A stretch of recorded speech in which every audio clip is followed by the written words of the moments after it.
Hello everyone, this is Scarzig, and welcome back to another episode of Duelyst. We have a new deck here to show off today that I had been testing for a couple days just to make sure everything was running smoothly. But let's go over it real quick. The main win condition of the deck is to wall off the opponent, set up a defensive formation, and get Dark Nemesis down and just burn our opponent for a few turns. We've got Aspect of the Drake to give it flying. It can go in for the finisher as well as burning the opponent down. We've got White Widows to back it up, alongside some Aether Masters as well. So this deck looks to tie up our opponent with Gravity Wells, Blazing Spines, some early pressure to get our defensive formation set up with Aether Master, Mogwai, and White Widow, and then we just go from there. We've got some Emerald Rejuvenators to keep us healthy. And again, just a standard control deck, I'd say, but I think that it'll be a lot easier to show how the deck functions once you see it in motion. I'll have the deck list in the description as usual, so you can look at the full list. So Magmar is a pretty interesting matchup for this deck because it is very aggressive normally. We don't need that, we don't need that, so... let's see if we can get some early drops. Okay, White Widow's pretty good for us to pick up early. We've got Crystal Wisp, Gravity Well. That'll be pretty interesting.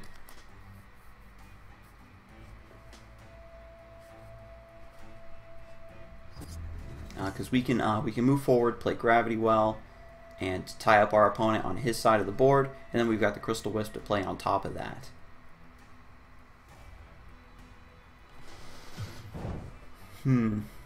So what's he going to open up with? Primus Fist? Yep. Now that doesn't tell us too much because Primus Fist is pretty standard, but if I had to venture a guess, I'd definitely say this was an aggressive deck. I want to be careful about not putting too many of the Gravity Wells near the Primus Fist because if he has Dire Tide Frenzy, then you can get some really good value out of it by just AoE clear on the Gravity Wells. But, let's put back the Aspect of the Fox and see what we can get. Alright, so nothing fancy there. Let's get these Gravity Wells going.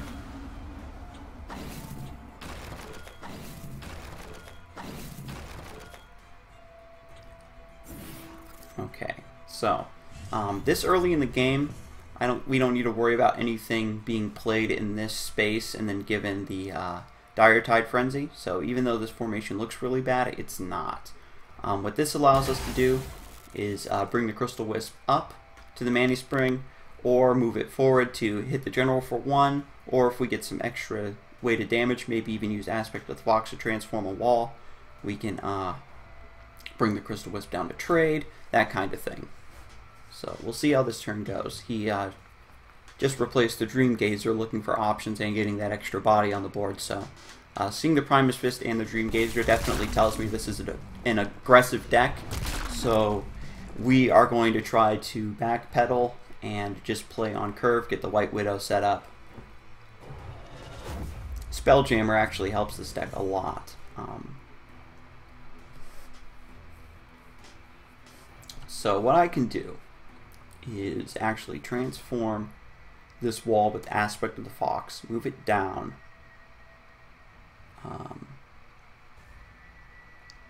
trade here, summon the White Widow, and then I guess hope that our pings are going to go where they're going to go. Since we're both pretty much at full, the Spelljammer being in play this turn actually benefits me a lot more, so it might even be good for me to leave it up. So let's go for that. It trades. We summon the White Widow back here, and we'll hold the Cryogenesis. Let's see where that ping goes. Onto the General? Okay.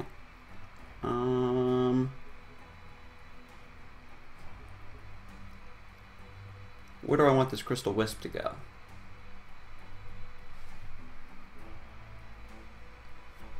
I suppose I can trade these both in and soften up the Spelljammer for next turn.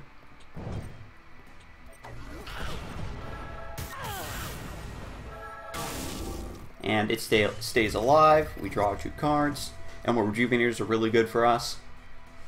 And we'll see what he does. The way he summoned the Spelljammer here as well, he has to use it to attack the Gravity Well. He can't move his general forward to get this out of danger, so this just leaves it as a sitting duck for me. I'm able to reap the benefits, I think, a little bit to refill my hand, and then we'll take it out of play and go from there.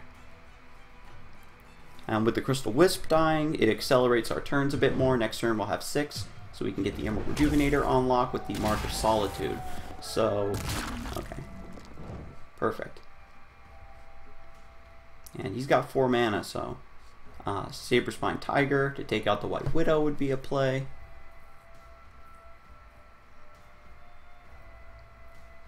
Or just summoning a Veteran Silithar would be a play. Nope, Saberspine.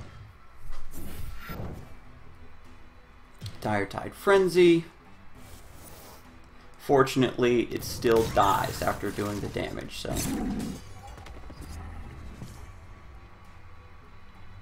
And the Spelljammer's still up.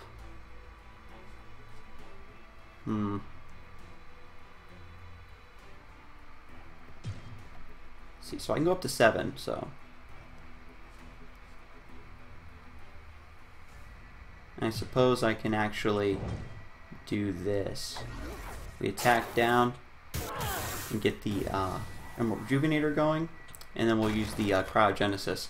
It's huge overkill, but we get it out of play, and we draw a 6-drop for next turn.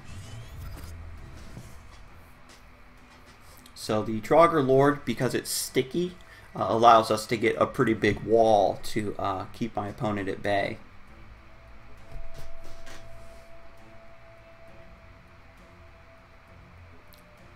Natural Selection,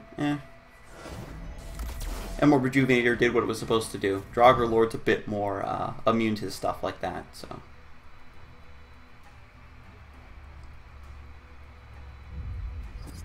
Alright, excellent. Very weak turn from our opponent. I think we're going to throw back the aspect of the Drake. Yeah, just to get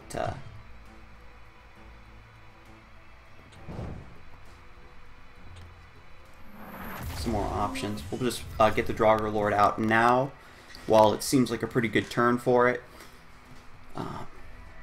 And then we'll see what he does, because even if he hits it with Natural Selection, then it'll just respawn. Well, he can't use Natural Selection because of Young Silithar, come to think of it. Eggmorph counters this thing pretty hard, but that baits out removal for our Dark Nemesis to stick around a bit more. And the Ephemeral Shroud's actually not that big a deal either.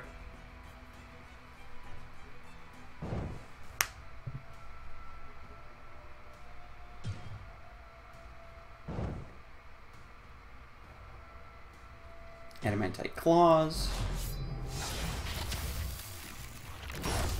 Alright, that's cool.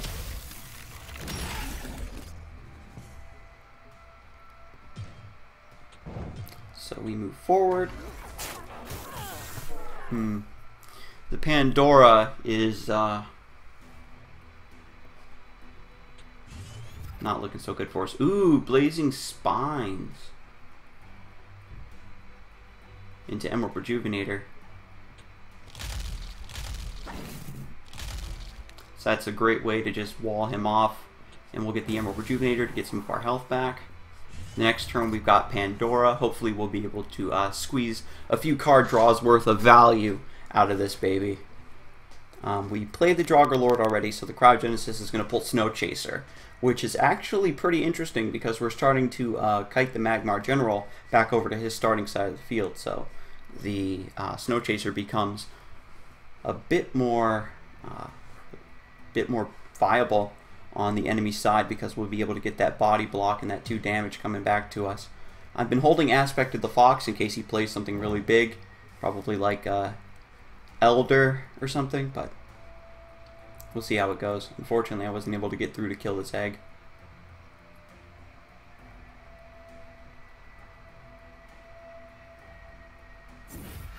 So Diretide, and then whoop-de-whoop. Nope, he's just going to do the direct damage. Because if he had Diretide, then he could have used the Saberspine to clear this and then hit me with the claws. So him moving down before summoning that tells me he doesn't have Dire Tide right now. Or is he just going to use that to body block? No, he's going to hit me. Okay. Okay, so.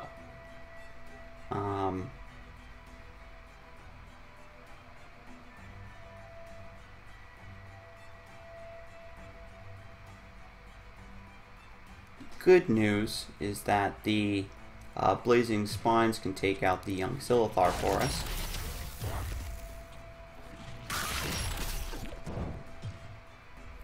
And I'm just going to run down. Where do I summon the Pandora? I think summoning it away is a bit better.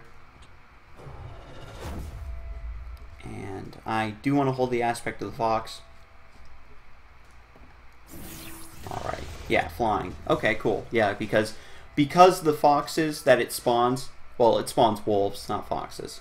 The spirit wolves, because they have a chance to be spawned with range, celerity, and flying, we can use them as a ranged threat to hit my opponent from a distance. And Magmar doesn't have a lot of stuff that's going to be able to hit from range.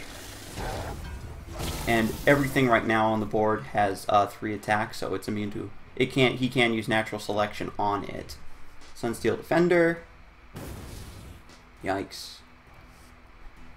Yeah, so that we're gonna play Aspect of the Fox on that. That's exactly what the kind of threat we were saving that card for a few turns.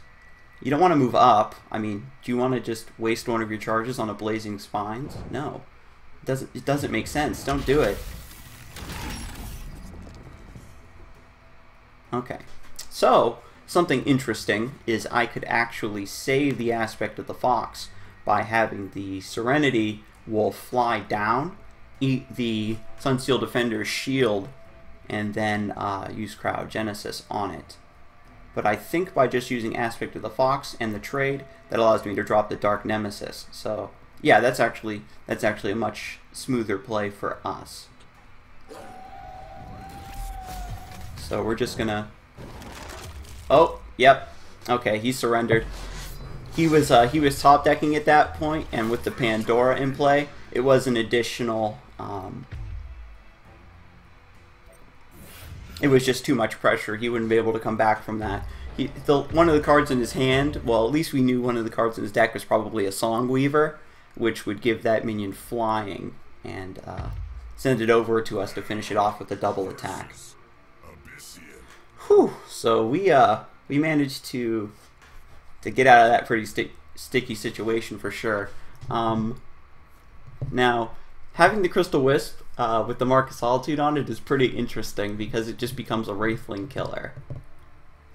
And then we do have the second Crystal Wisp. Normally it's a trade-off because giving the Mark of Solitude to the Crystal Wisp, you lose out on it dying soon enough for that mana it gives you to be a factor, but having this Crystal Wisp also makes me feel a lot better about that play. We got the White Widow to follow up.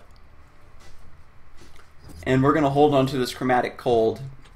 Don't let me forget, I'm going to hold this Chromatic Cold for dear life because we need it to deal with Vorpal Reaver, Reaper of the Nine Moons and stuff like that. We need those targets to be dispelled. When they die, their effects are really good, and if you leave them alive, their effects are really good. So you have to dispel them. The Abyssian Mirror must be a nightmare. Ooh, now this is pretty interesting. I can move down.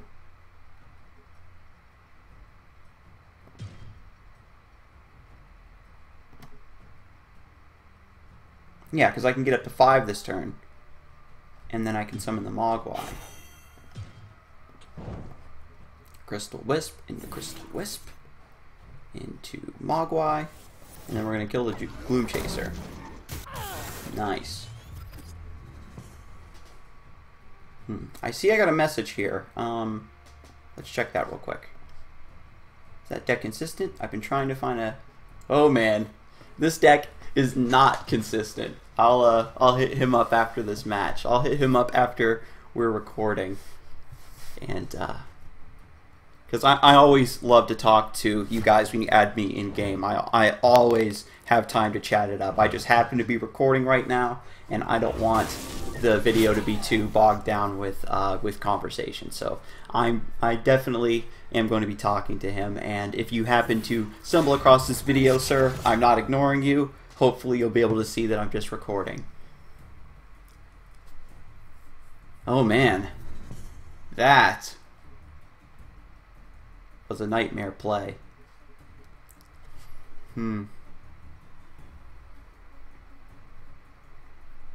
Kills the Crystal Wisp and the Dancing Blades. Mamma mia. Well, that Mogwai would have got eaten by the Dancing Blades unless I summoned it behind me. That was a misplay. I should have summoned the Mogwai behind me. Man. Really good on him. So I think what we're going to do is Mark of Solitude.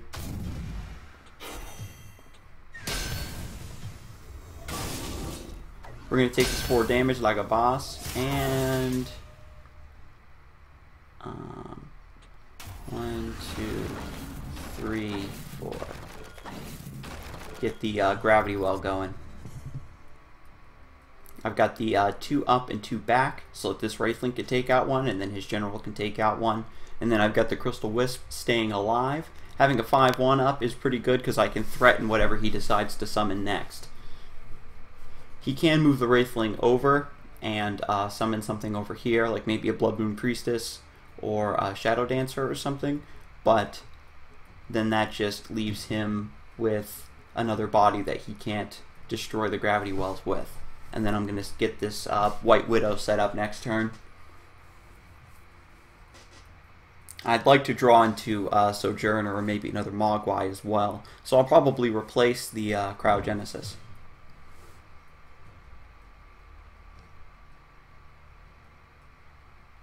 Okay, yeah, so he is gonna attack the gravity well. There you go.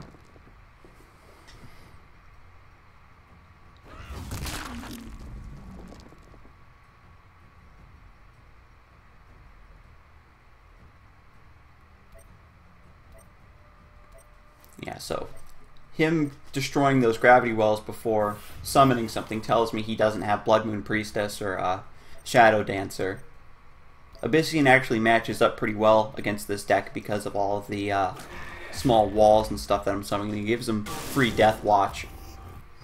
And him wasting a Demonic Lure on that Crystal Wisp was, you know, that's actually fine by me. We're gonna try to get something defensive set up here. Archon Spellbinder, that actually works in our favor. Aether Master. Next turn we go up to 8, so we can drop the Archon Spellbinder and the Aether Master, and then we're going to have 2 pings of 2 damage coming out. My opponent is still going to be tied up for a turn because the Healing Mystic's going to need to come down to kill this, and then he'll have to kill the other. And it's a good thing he didn't do the misplay and accidentally just hastily killed his own with his general. So he's now free. And him being tied up at the gravity wells allowed us to move back and set up the White Widow in a defensive spot. And now we've got the Aether Master and the Archon Spellbinder coming down. So we'll move the White Widow up and away from all this nonsense. And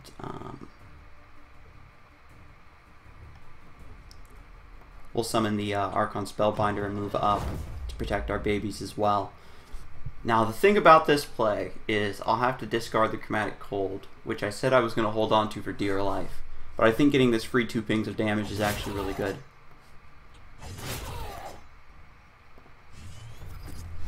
Now we got Mogwai to draw some cards, while we have the defensive set up here in the corner, with the Archon Spellbinder as our bouncer in the front of the club.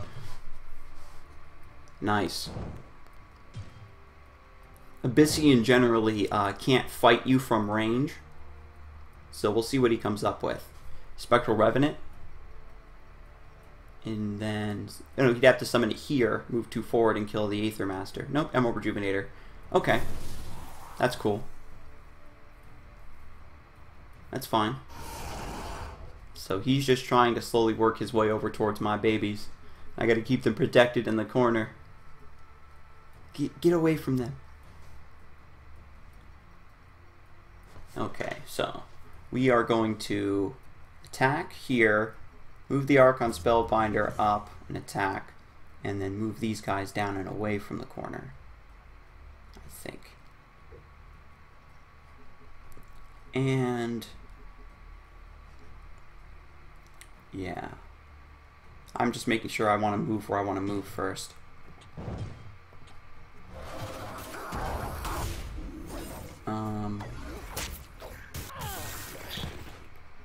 Let's discard the aspect of the Drake. Okay, okay. And we'll throw back the Mogwai. Gravity Well. Okay, now we're cooking.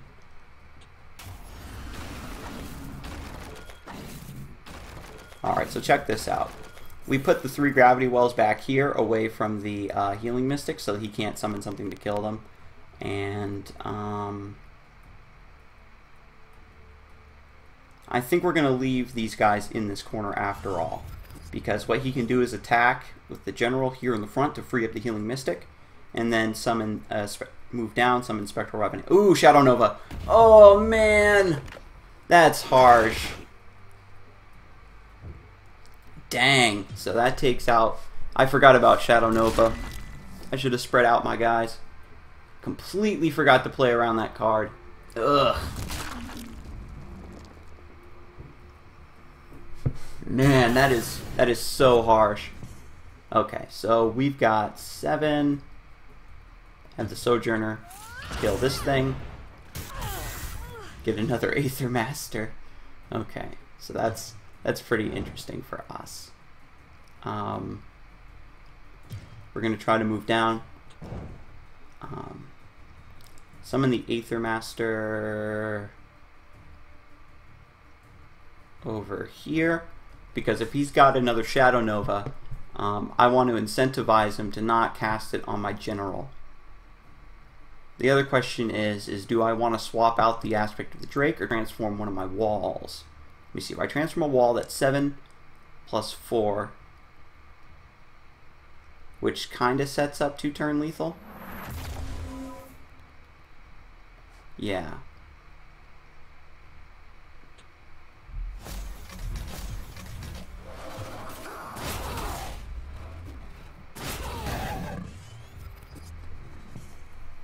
Pandora's pretty good for me too. I've got the Sojourner to attack again.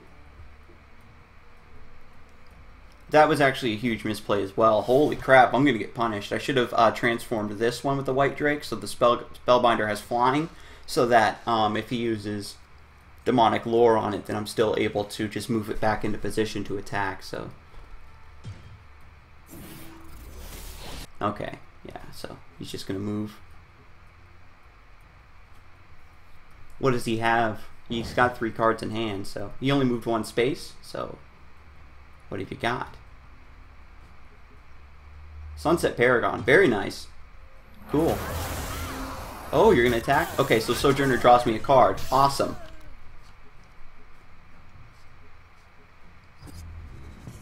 Alright, so good news. We can... Do we want to summon the Pandora defensively?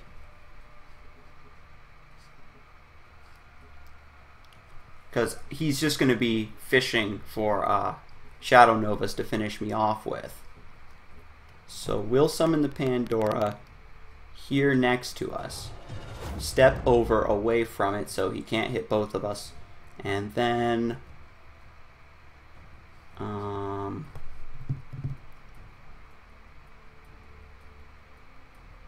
I guess we'll just hold the Mogwai. Because even with a another Shadow Nova, it would only do 9 damage. The Pandora will actually survive a turn. Pretty interesting. And we got the Flying Wolf, which is really good for us. I move the Aether Master here to just try to keep him away. He'll either just move back, have the Sunset Paragon kill it.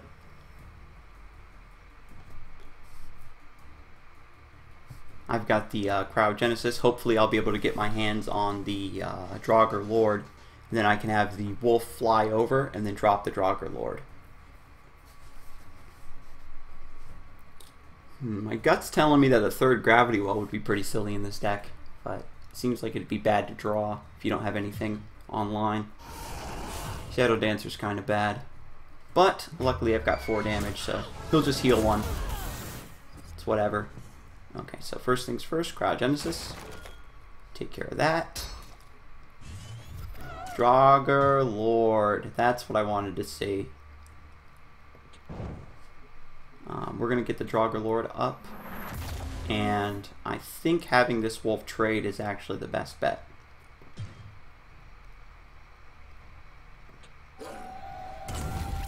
We're still keeping our guys spread out. Let's see, because if he moves forward, 2, summons the Spectral Revenant, he'll be able to hit me pretty much no matter where I am, I think. So we're just going to try to get back in a defensive position.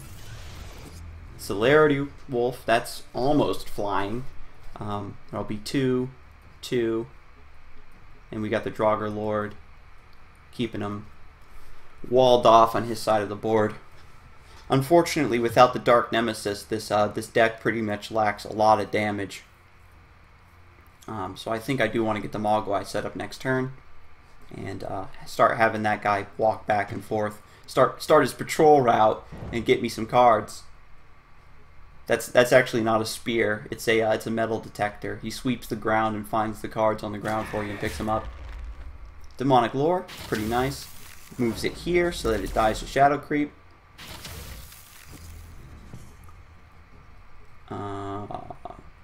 So we throw away the Cryogenesis. Emerald Rejuvenator, that's really good for us. So first things first. Pandora moves forward. Draugar Lord moves down. Wolf moves 2 forward. Then we get the Emerald Rejuvenator. And the Mogwai. Man. Unfortunately, we had to move the Pandora so the Draugar Lord could step off of the Shadow Creep, and then he just spawns the wolf on the Shadow Creep. So that's unfortunate. And that's a range wolf too. That's actually something that we wanted.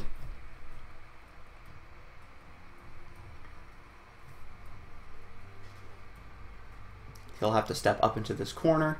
Celerity Wolf can get at him in that corner, so that's nice. Mogwai draws another card. Sojourner's probably not too important. I think I actually want to get my hands on an aspect of the Drake. We'll see what happens. Dark Nemesis would be really good here. It's unfortunate that we haven't got our hands on another.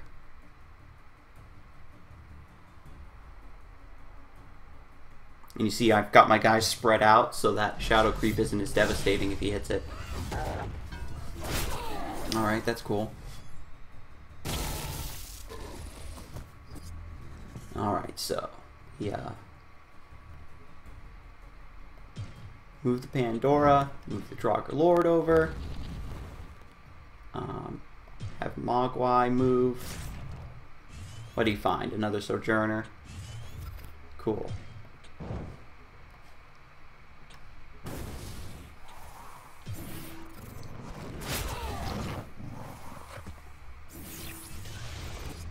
Flying Wolves, that's 3 damage I've got on the board. Chromatic Cold, 5 damage. Man, oh man. I'm waiting to top deck my Dark Nemesis, and he's waiting to get his hands on Shadow Novas. I should probably try to work my way out of this corner. Actually, no. Because if he plays Shadow Nova here, and then I step up, Night Sorrow. Ugh. There goes my card draw. Well, one of them at least. Perfect. So Spectral Blade's out of the picture. Let's have Mogwai draw us something. Aspect of the Drake, there it is. So 4, 5, 6, 7, 8, 9. Yeah, so if I transform this, that's 4, 5, 6, 7, 8, 9. Yeah. I just double checking my math here because sometimes I get really nervous when games go on a long time like this.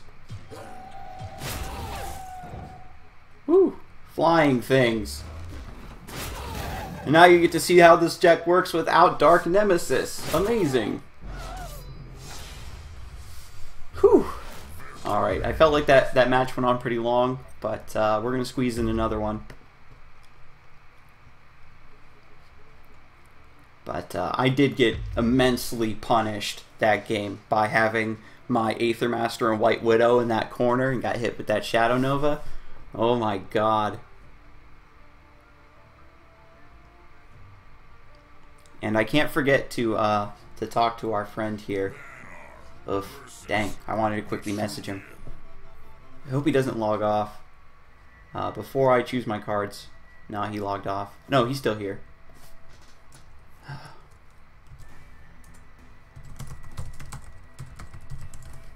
Winky face. In recording. That'll do. That still makes sense. Okay, we actually want to throw these two guys away. Oh, man, this hand's really top heavy. Okay. Still really top heavy. Oh, lordy lordy. Oh man. The struggle. Oh man. Bad opening hand. Yikes. Not even a cryogenesis, which would at least allow us to hopefully pray to drawing a Snow Chaser.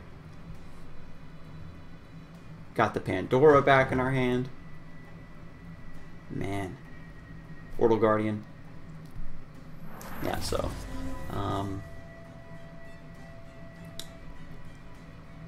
Let's throw that back. Mogwai. Good news is that we can Chromatic Cold this thing whenever we want.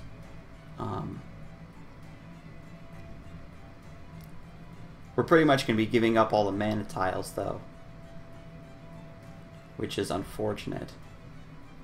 Because I don't have enough mana to play the Mogwai and the Chromatic Cold. So, I guess I'll just do this.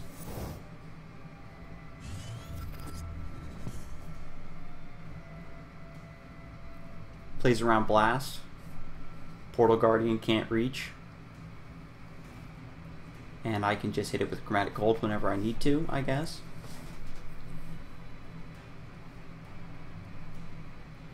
Next turn I ramp up to 4.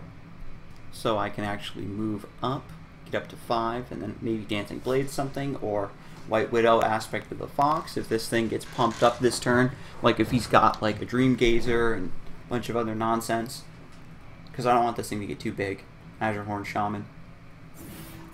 That makes sense. He's going to try to prep it and have it buff the Portal Guardian. Again, I don't care because I have the Chromatic Gold. I have the answer in my hand already. 3, 4, 5. Dancing Blitz. Even if you dispel the Portal Guardian, it's still a pretty decent body. So, he can still buff it with... He's shown he has the Cosmic Flesh and stuff like that. And him using Cosmic Flesh on this is actually pretty interesting, because it's kind of like my conundrum with putting the Mark of Solitude on a Crystal Wisp. You get a bit more mileage out of it overall, but it delays using the Dying Wish. So it's like a 2/7 is... It's sticky, but it's not overall threatening. And honestly, I could just Chromatic Cold this thing. And move down 2. Summon the White Widow. No, let's well, I don't want to move first. Play that. Have Mogwai draw me something. Crystal Wisp. What do I want to throw back? Emerald Rejuvenator. Ping goes on the General, which is fine with me. Fine by me. We'll see what happens next. Because, like I said, because he buffed this, I don't have to worry about it dying and giving the Portal Guardian HP. It's going to lock me down for a few turns, that's for sure. It's just that with the White Widow, I've got a lot of stuff in my hand that's really conflicting about what I want to play. But I think getting this set up while I have the opportunity, because this opening is like, it scales well, but it's not like immediately threatening. So I think that gives me the chance to set up White Widow and a Mogwai. If this was White Widow and Aether Master, oh man, I would be like sitting pretty. But getting Mogwai set up in a defensive position is pretty good, because I think he's actually going to want to try to move the Portal Guardian into my corner. And like I said, just Chromatic Cold, or even Aspect of the Fox, and then just have the White Widow trade it, would be fine as well. Because I think saving Chromatic Cold would be better for Sand Howlers and the Amera Healer that's going to inevitably come. Oh, I just realized my opponent DC'd. Yikes. I've been rattling on here. Oh man, that's unfortunate. Okay, so I wanted to squeeze in another match, but my opponent disconnected, and I think this episode was running kind of long anyway. So sorry for the anticlimactic finish, folks, but sometimes just how it goes. I'll try to get another Grailmaster Vesper video recorded and another episode recorded with this deck. Hopefully I can get it to show off its main win condition a little bit more. But yeah, Vanar control, it's not as good, I would say, as maybe Magmar control or Vitruvian or maybe even Lionar control. But I think they can still get the job done with a little bit of TLC. But I'm rambling now, so let's cut this short. Thank you for stopping by to watch this video. I'll see you next time. You have a good one. Leave a comment. Follow me on Twitter. Subscribe. All that nonsense. Peace.